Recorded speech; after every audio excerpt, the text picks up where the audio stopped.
It's exciting to be able to talk about the way forward. In this session, we get to talk about solutions and we get to talk about innovation. But I'd like to draw on what was covered in that last session about collaboration and how important collaboration has been to the success of the FOIA model. So I might just turn to you first, Judith, because in Victoria's introduction this morning, collaboration has been such an integral part of the success of your Logan Housing project. So do you want to talk to us a little bit about that? I think one of the things Victoria said at the start was about people bending themselves to make things work. And that's really evident in the Logan Housing project.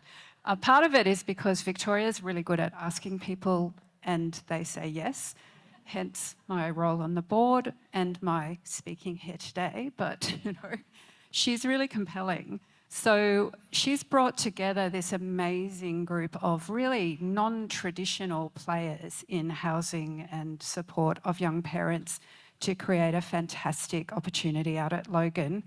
And it started from some work I was doing when I was at YFS with Amy and Chloe, working with young parents out there, and a casual conversation that I had with Victoria about how the lack of housing was really getting in the way of the progress that those young parents were able to make towards thriving.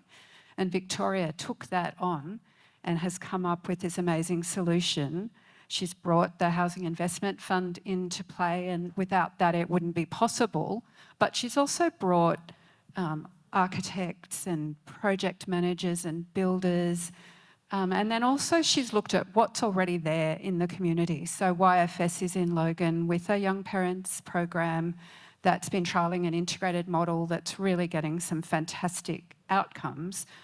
So we're able to leverage that work to provide the sort of transition in for parents. So parents have some level of support to move in. We're looking for more support once they're there, but it's that collaborative effort building on the capital funding from Department of Housing, but adding to that. And that's really important. I think all of us in the sector know that sometimes funding comes with a lot of constraints that actually make it difficult to go beyond just surviving to that sort of higher level aspiration. We can have that poverty of ambition that Cameron mentioned, and sometimes we're working within the constraints that are imposed on us. What this model does is say, well, let's take the funding and add to it so that we can do what we think will work as well as what the funding will allow. That's been really fantastic to be part of. And Sam, do you want to add to that? Because that is an observation that I have seen in the community housing sector about, they're funded for operating costs, but it can make it difficult to bring forward innovation. So how is the state supporting projects like Lady Musgrave Trust's Logan Housing project to do that? Yeah, and I quite like the theme for today of bending, how we can help and get involved. And I think the Housing Investment Fund's a good example of us trying different things. And oftentimes what happens is we come across a roadblock at our end as well in terms of why we can't do something. It might be some structural issue, it might be a legislative issue, it might be a policy issue that when established didn't understand the impact it was having. And so we spend a lot of our time trying to bend and change the way government can support and invest in the sector, both in terms of its capital framework, and the Housing Investment Fund's one example of a different way that we're investing in these spaces, but the entire framework and what we're trying to achieve, really pushing and bending it. And I think the good thing for us is we're not waiting for a full review, a full change in policy, an implementation of plan. We're doing projects, learning as we go on those projects that we have never done before. We've never delivered and supported a project like the Logan Housing project through the department before. As we chart that path, clearing those traditional roadblocks, identifying where they are and pivoting, and hopefully being dynamic and responsive to that as we identify them through the delivery. Amazing. Megan, you're also involved in an exciting collaboration. It's a health collaboration between Council, BHC, Brick and OneBridge. Do you want to talk to us about that collaboration? I would love to talk to you about that collaboration. I do acknowledge that, what has been said here already and across the room is partnerships, and working in partnership is so important. Brisbane Housing Company, BHC, works with state, federal, council, our other community housing providers, services working on the ground, just a variety of different people. And we had a grant that came through Brisbane City Council, and it was the day before the grant was due. And I'd been working at Brisbane Housing Company for about 1 or 2 years at that stage. I'd never worked in community housing or homelessness before. I'm a social worker though, and so I knew that it was important to just spend some time listening to our communities, understanding, listening, speaking with our tenancy managers, our asset managers, really humbly trying to understand where the gaps were. And by that stage, I had a feeling that we knew that safe and secure housing was really important. And then your classic Maslow's hierarchy of needs, safety and security, housing, health and wellbeing were the next things I was seeing as a gap for our people, for Brisbane Housing Company's communities. And so I just called lots of different people before the grant was out, and I just said, look, I think we need to do some place-based healthcare in our properties. Called a few different people, spoke to the lovely Sonia, who's the CEO of OneBridge, and said, would you be willing to do this with me? Would you be willing to partner with me? Called Brick as well and said, would you be willing to partner and bring healthcare to our people? Because we could see that, dental's been mentioned, high blood pressure's been mentioned, anxiety, just a whole lot of psychosocial but physical wellbeing type things were concerning us for our communities.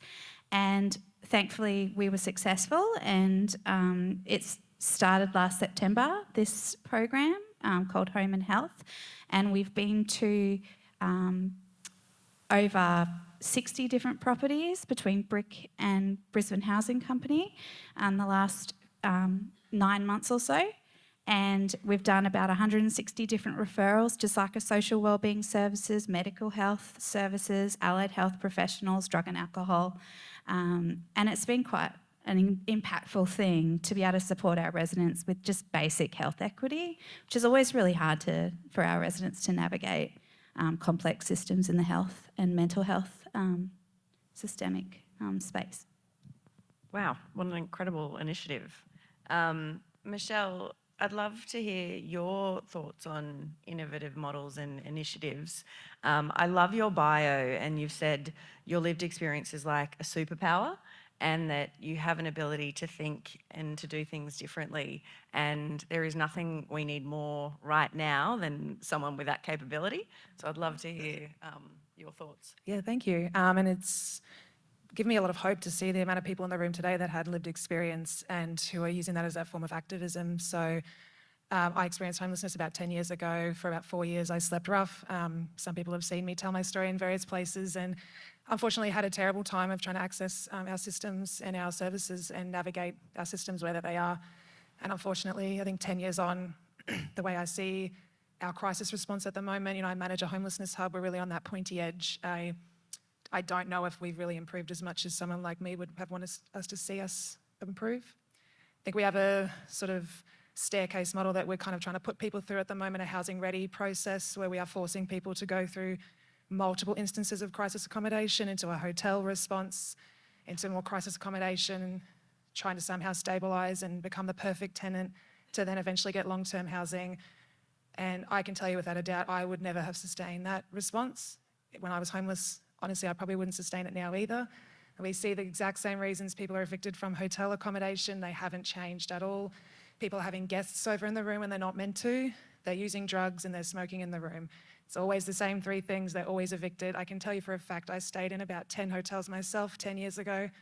I smoked in the room. I had people that weren't meant to be there. I did drugs in that room. I got evicted. If you cough too loud, you'll get evicted from a hotel.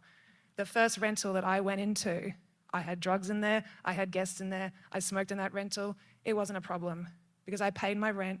I did what I had to do. And that topic that we've all talked about today is support. I had support. I had my mum and dad. That was what got me through. That's when I started to see what we could do moving forward and trying to avoid that solving houselessness. We're trying to solve homelessness. And that's when people have somewhere to live, someone to love, and something to do. So I can see us moving forward in a better way if people like the people in the room here who have that experience and who can give those ideas that can sometimes seem really simple, but the simple ideas can really work. It's when we convolute them and we turn them into these ongoing research projects or pilot projects that never work how they were intended to, and people with lived experience were just consulted. We've got to simplify things, and I think that's where the power is, and that's where the ideas will come from. Wow, amazing. And panel, please feel free to jump in if you want to add on to what anyone else is saying. Lyndall, you've just recently moved to QUT and heading up the new housing, what is it called? Researchers Network. There we go. Sorry for that. What are you excited about in leading that initiative? That's a really great question. So I've actually come back to QUT. I was at QUT, I'm going to say several years ago, and in between I worked in the not-for-profit sector, so it's been really informative for me. And before I started in academia, I'm going to say around the GFC time, I did about 20 years in corporate. So I've got this diverse experience where I've worked in housing development and finance and at the big end of town. Came to QUT, had an academic experience, learned a lot more about research, went back out into the industry and worked in the not-for-profit sector, worked in community housing, student housing, and people say, well, why do you come back? And I wanted to do something even more meaningful than working in the community housing sector, is that I wanted to make a difference from a policy level. So that's where, one of my main reasons for coming back into the academic environment and starting a QUT Housing Researchers Network. It's something a lot of people talked about, housing here, housing there. And you put a call out and everyone goes, yeah, I want to research in housing, I want to make a difference. So I'm excited about the opportunity to make a difference and hopefully help all of your amazing voices get heard in other ways, if we need evidence, if we need to take things forward. That's what I'm really excited about, and that's what I want to help do. Is there a particular topic that you're going to think you will pursue first? Oh, there's many. But one that I is my current bandwagon is around spare bedrooms. So look, it might not be an instant solution for homelessness necessarily, but it's all part of the housing solution. We have I've written down the numbers of how many thousands and tens of thousands of new apartments and things are going to be built one day. And I really hope they do, but it's years away. And what's going to happen in the meantime? You look at the ABS and the census data statistics from last census, we got 13 million spare bedrooms in Australia.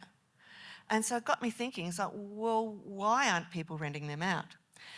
This is a little bit of a bouncing ball thing, and this is an idea in development, but the bouncing ball is we've got 13 million spare bedrooms. 80% of homeowners are over 65. Large proportion of those are either living on their own or there's only a couple of people in the house. Why are they not doing that age-old tradition of taking in a boarder? I found literature that goes back to the 1800s in the US where they talked about taking in a lodger was something that was very normal, and it was a congenial thing that was done in communities. So I started looking at that and challenging, well, why is this not happening? And where I'm hoping my research is going to go is around trying to get to the bottom of why that's not happening. My view so far is there's a couple of factors to it, and they're urban myths. The urban myth that if I take in a lodger, I'll lose my pension. If I get extra income. If I get income from my home, there'll be a capital gains tax liability.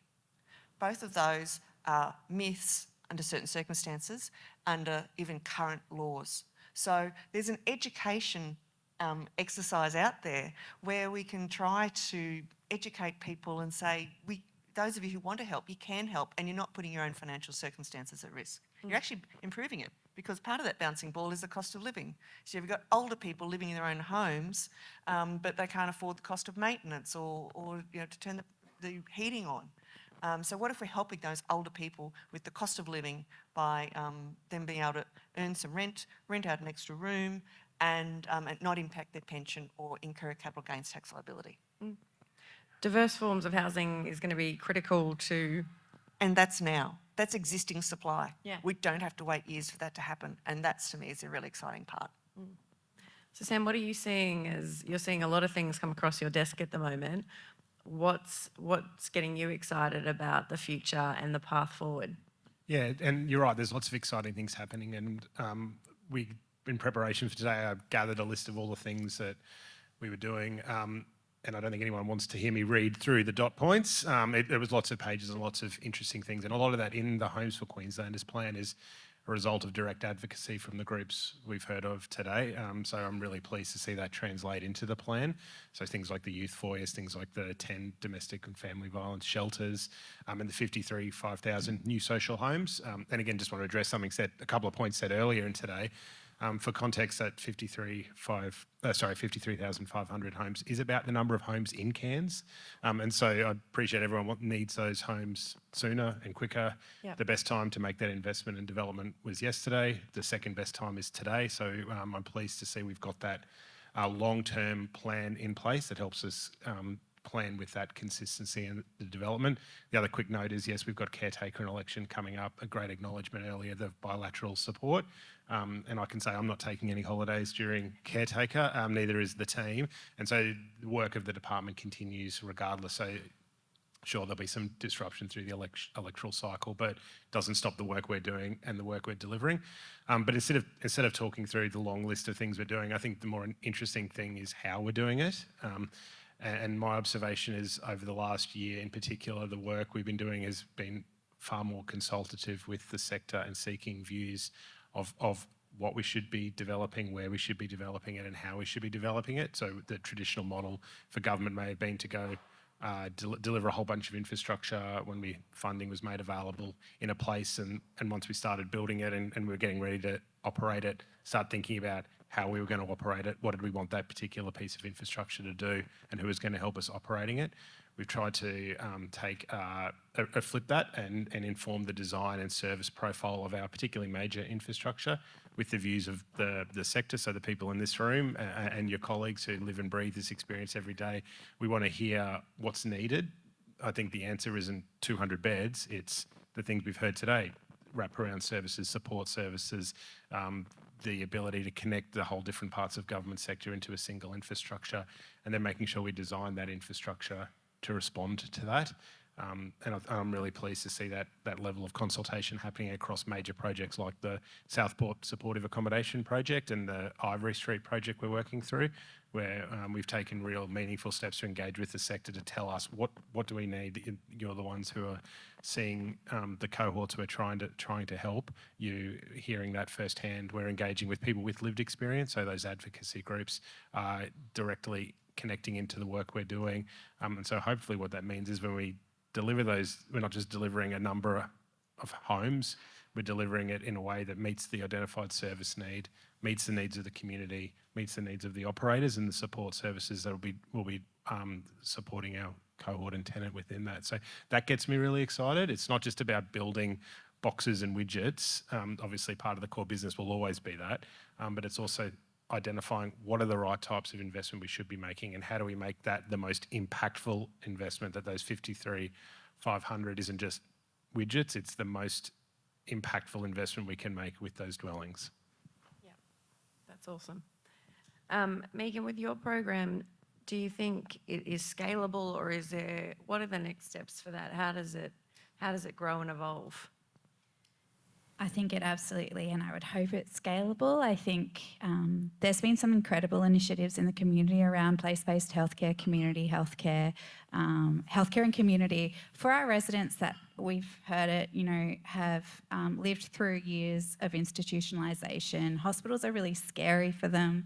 They're not wanting to seek help, and then they also don't know how to help seek because it's not been something that has been modelled to them as a young person or as a child. And so they've often lived with their ailments and just gotten by, and maybe haven't even known how to dress a wound appropriately or check for skin cancers or,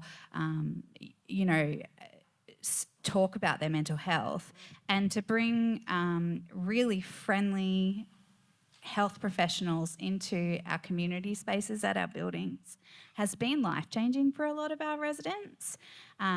Just to speak to someone first and foremost who really cares has made such an impact on our residents' lives, but also has got them really incredible medical treatment, whether that be identifying a skin cancer early and getting them into the care that they need. And so I do see a real impact. It's helped sustain our tenancies. If a person is struggling with hoarding and squalor, we know that there's probably something underlying there. If a person is struggling with drug and alcohol, it's been mentioned, there's probably an underlying trauma there that hasn't been maybe addressed. So these health nurses are able to work across the physical health, but also the emotional well-being of our residents. And my greatest hope is this kind of work is integrated into the work that we do in building houses as community housing organisations, as social housing organisations, as youth housing organisations, transitional housing, supported housing, that we consider that a lot of our residents can be quite vulnerable. They can also be quite incredible as well if they're supported with the right assistance and shown the pathway to support. Yep. And advocated for. So I would love to see it not just be a council initiative, be a state-funded initiative, be a federal initiative. I would love that, and I think it's absolutely scalable, and I think it's something worth pursuing as well as the bricks and mortar. Judith, do you have anything to add? Yeah, I think it's a great example. Certainly the data we see all the time shows that there's health and mental health complexities for people experiencing homelessness. I think we keep relying on Department of Housing to do the heavy lifting around funding ongoing support for people who've experienced homelessness. I think we have to start spreading the net to Department of Health, to Child Safety, to the other arms of government, because they're all part of this picture. I don't think it's fair for Department of Housing, and it's also not realistic. They don't have the resources. But we know that these models where we bring together different types of support really work. So it's a great example. There are many others, but we need it to become the way we work, the way we fund, the way we think. And if I could just add to that, I think what we want to do, I think the asset class that we've traditionally built is fundamentally changed over the last 10 years. I think the core business of the Department of Health's housing's asset program was homes for people, and that again is part of the core business. But now we're talking about youth foyers, DFE shelters, supportive housing. These are a fundamentally different asset class that is now part of our core business if we're going to meet the expectations of our community. And yes, while we're not funded to deliver all those services, we're the ones that are more often than not funding the capital or delivering the capital infrastructure. I do believe there's an obligation on us to engage with those other agencies to make sure that their needs and the services that they're going to provide in those facilities, developments, whatever the type of asset is, are properly considered in the planning, but properly funded, invested, supported in for operations. So I think you're right, it's not our responsibility to fund and operate those things, but as deliverer of the asset, it is absolutely our obligation to go and talk to those other agencies and making sure that their views are being heard, what they think is important in those in our projects are being provided for, and that they're brought on their journey with us. Yeah, I think we won't get real traction on supportive housing until we can bring more resources to bear, and they're not going to come just from Department of Housing. The assets will, but the support needs to come from other sources as well. And we know that we need more supportive housing for a whole range of people, including young parents.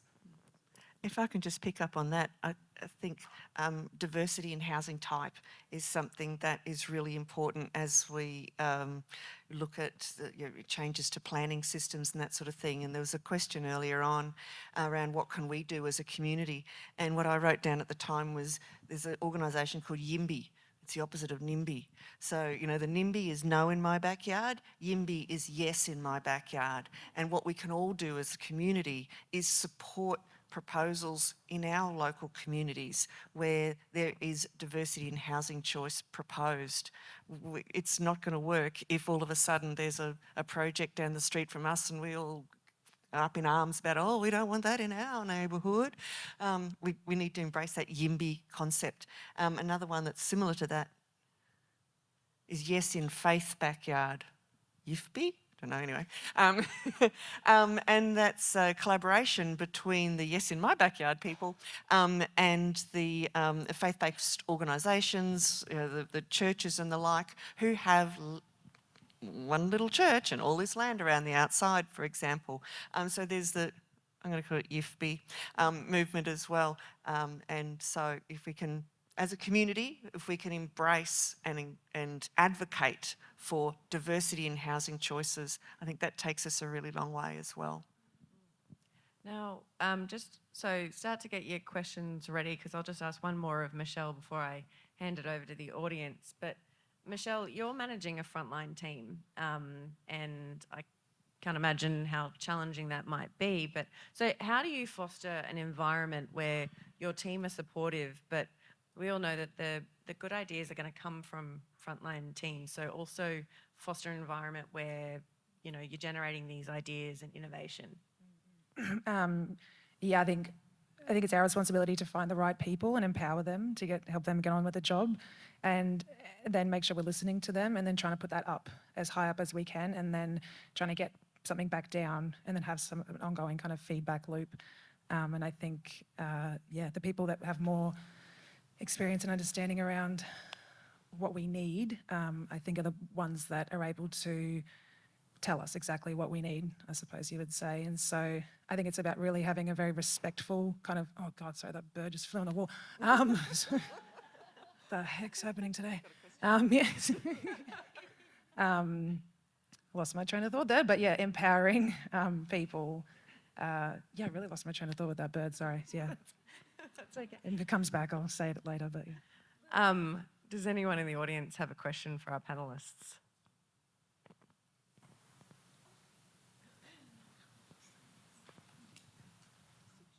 I guess I was really interested in the whole range of suggestions that you all have.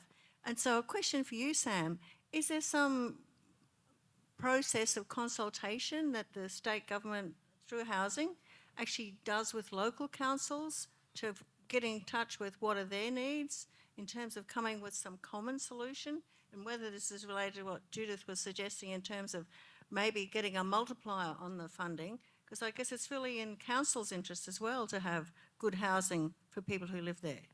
Yeah, it's a good example of how housing is a lead but not the sole solution or provider to the housing needs of the state. And we work really closely with local governments. So we've supported and funded the development of what we call the local housing action plans, where each council has developed an action plan that identifies what they see as the main roadblocks or opportunities to deliver greater housing and greater housing diversity within their region. So that's been good. It's given the shopping list of ideas. Now we've got to work out how we're going to support that and deliver that. Councils and planning authorities generally, whether it be ourselves, at places like EDQ, it is a real contributor to solving the housing needs of the state. We can do direct investment at the Department of Housing. Social housing at the moment in the state represents about 4% of all homes. I think at the end of the Homes for Queenslanders plan, it'll maybe grow to about 6 or 7%, which is a lot, but it's still a small minority. And you talk about diversity of asset class, that applies through planning schemes, through local governments being empowered, administered and supported to deliver that change in product typology. It's us in leading that conversation. I think traditionally we've held a view that said we don't want to be the first medium density development in a suburb or a neighbourhood, the first to push that typology being social housing for all the reasons we've spoken about. I think we're being braver in that space now and using our direct investment to show local councils and local community you can deliver density, you can deliver to a cohort in a way that is sensitive to the community, sensitive to the environment and delivers a good outcome. Councils are a really key part of that. So we continue to work through them. I think one of the good changes through the recent MOG was bringing local government and planning into with the Department of Housing together to help have that holistic conversation about all of those different components. They all play a part towards that housing spectrum. I think Greg had a question at the back.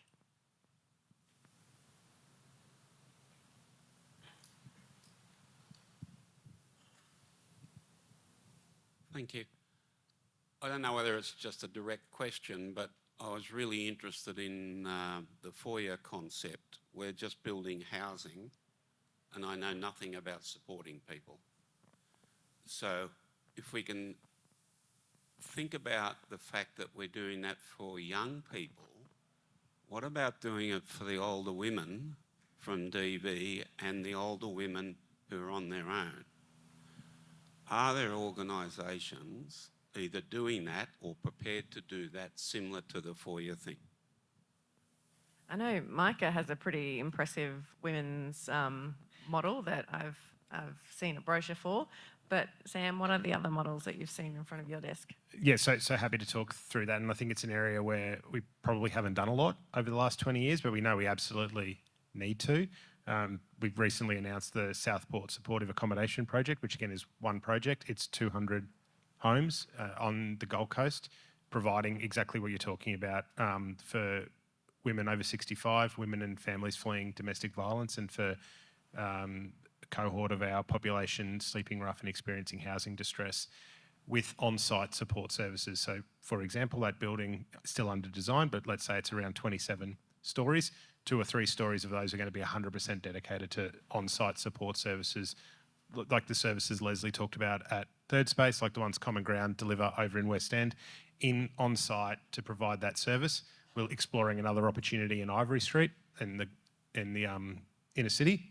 And I think it was Karen earlier mentioned the supportive housing generally, the supporting housing strategy that the department's developing to help move that agenda forward. Again, I think to my earlier point, I'm pleased we're not waiting for that policy to be developed to start delivering projects. We're delivering real projects, we're developing our strategy. Those 2 things are working in concert, so we're not waiting. I think for me, we'll get there with that supportive housing. Again, it's been lagging, real uptick in investment in that space. Another example, we've acquired a former hotel in South Brisbane. It's operational now. St Vita P have been announced as the operator for that and are providing on-site support services through tenancies there. So there's a real acknowledgement that that is fundamental to the success of these projects, particularly those types of projects. For me, the real question is, we were talking about more, again, traditional housing, where there's not on-site support services, and it's not possible because we're talking about 3-bedroom homes, detached townhouses. How do we make sure that the access to service and that wraparound that we've heard so much about the value today through the lived experiences, how are we connecting those people living in those detached houses where there's not on-site support, and how do we make sure that network and that community of practice is maintained? That, I think, is a real area we need to focus on. It's in a way, it's easy to build a 200 home development with on-site support to service that in a development. It's much more complicated to think about how we provide that same service to those detached dwellings that have just the same amount of need oftentimes.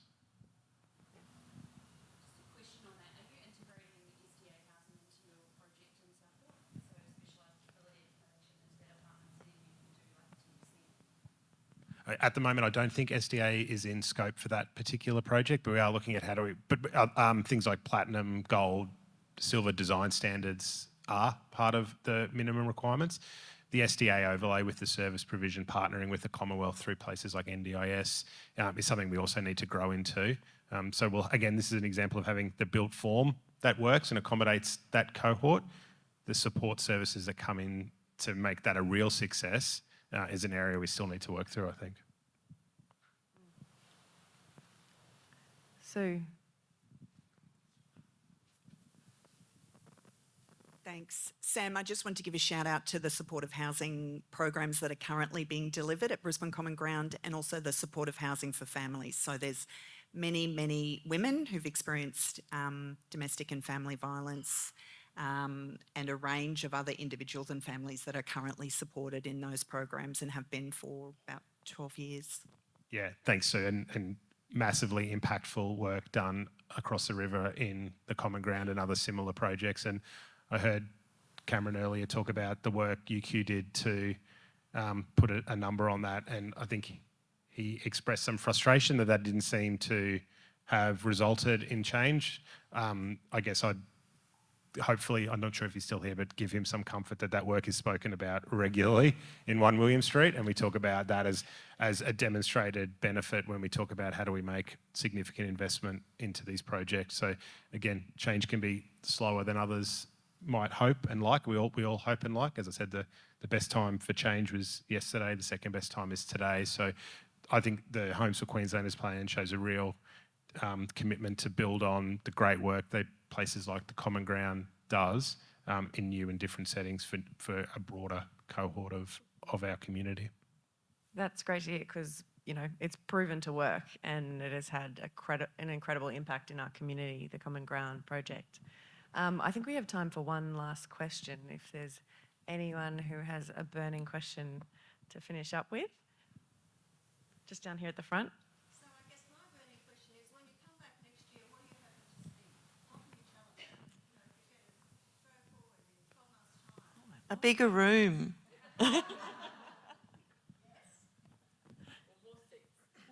I think in a year's time, I'm actually seeing evidence that we're moving towards a greater integration of support and housing.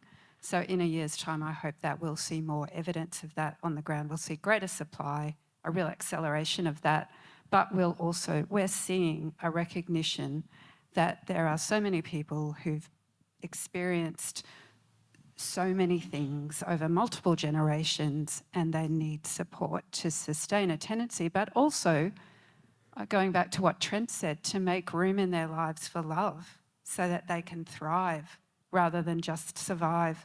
I feel like we're on the cusp of real change towards that, and it's the efforts of the people here, the people who've spoken today.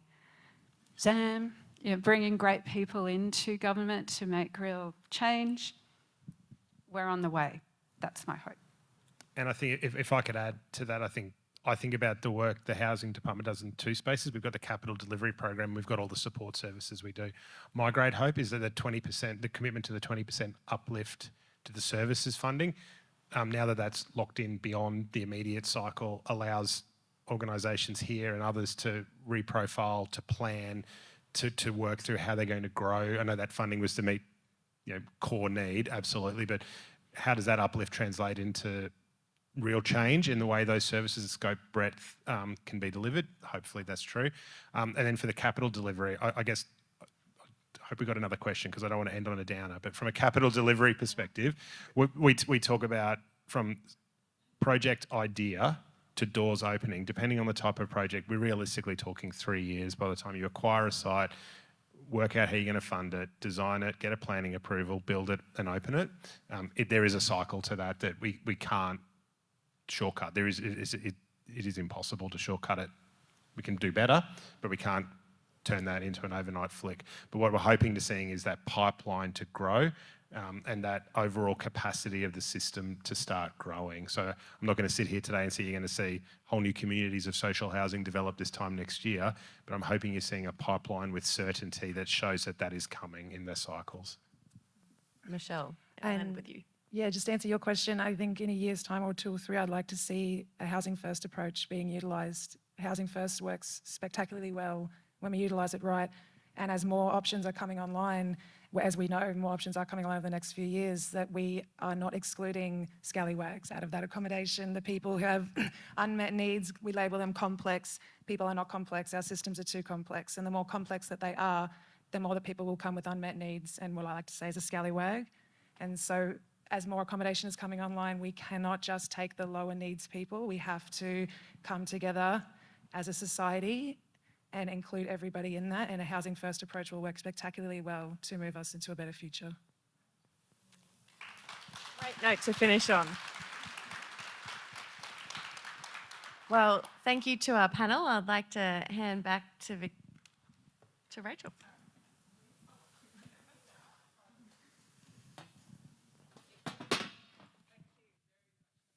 A very informative session, as they all have been. Well, ladies and gentlemen, my name is Louise Kelly and I'm the president of the Lady Musgrave Trust. And when you see me speak, you know we've come to the end of the forum. So thank you very, very much to everybody who spoke today. I'm I'm sure you would have all found today being very educational, but also very inspirational. Every year I'm consistently blown away by the work that is just being done by so many people just to make such a big change. This year, we're especially delighted to have so many people partnering with us to present this forum. We, as Vic mentioned in her presentation, we're a small organisation, so we can do what we do because we partner with the very best. So I'm delighted to thank today the Queensland Department of Housing, QCOS, Q Shelter, MICA and QUT Centre for Justice for their support and partnership of today. I'd also like to extend my gratitude from myself and our board to our CEO, Victoria Parker. She is an inspirational woman and we are just so thrilled with the way she's leading this organisation. And she does manage to get people in. She's a people person and no one can say no to Vic. So I think today has been a real reflection of the work that she does. And I'd also like to mention Lisa O'Donnell, who also is with our trust. She is an amazing woman and she's made sure that today has run seamlessly in the background. So thank you for doing what you do so beautifully, Lisa. I'd also like to thank our Forum Planning Committee who've been working on this since February this year. You can tell we have such a beautiful array of people doing such incredible things. So I'd like to acknowledge the Planning Committee, which is chaired by Victoria, the wonderful Mary Mealy, who had to run away. Mary is a past director of the Lady Musgrave Trust, and she has shaped this forum over so many years. So thank you, Mary. Also Leanne, who is a current director, has been working behind the scenes. Dilka, Jackson, Suzette, Joe and Erin. So can you join me in thanking our committee?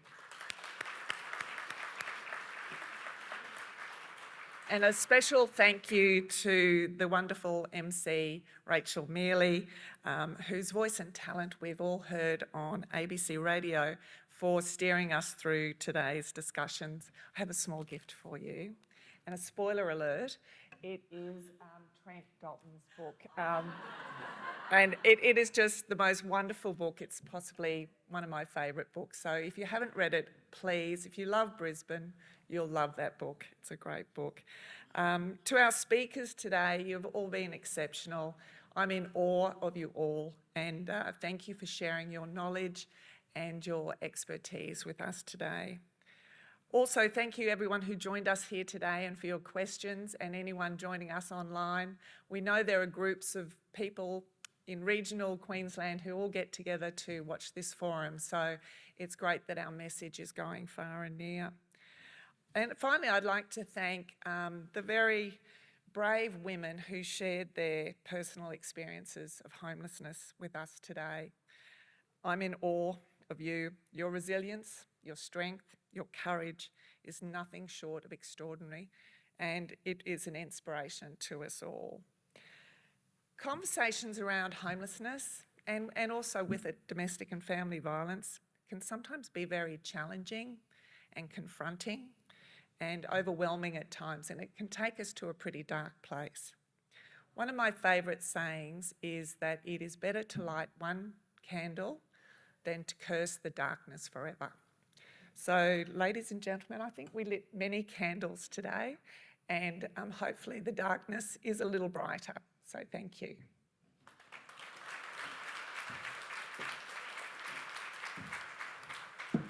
Thank you very much, Louise. And all I can do is draw the forum to a conclusion this afternoon. As we walk through the doors, I want you all to think about what you're going to take away from this forum. We've heard some very powerful tales of survival, as Louise has just said, from those with lived experience. In the field of advocacy, some of those little tidbits that you've heard today, Megan in that last panel talking about cold calling and just picking up the phone, I think there's something for everyone there. The Lady Musgrave Trust do not mind if in the next 6 months you contact them and say, I came across a person at your forum. I can't remember their name. Can you help me? And of course they will. The connections that are made in this room today is what they're all about and what Vic has been trying to impress upon me to get across to all of you today. So thank you very much for your attendance today. If you haven't made a connection with that person that you've been meaning to, we've got time, and why don't you suggest that you all walk to the gates together and have that chat that you didn't get around to. Thanks very much, everybody.